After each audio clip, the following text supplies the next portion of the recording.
তিন নাম্বার হাদিস শরীফ, তিন নাম্বার হাদিস শরীফ,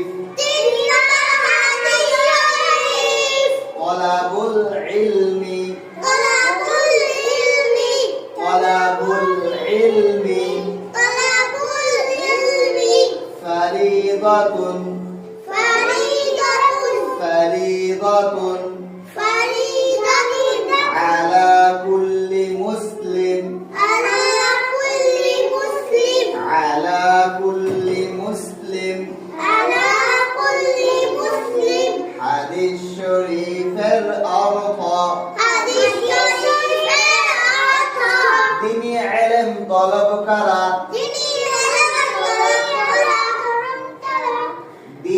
ইলম তলব করা প্রত্যেক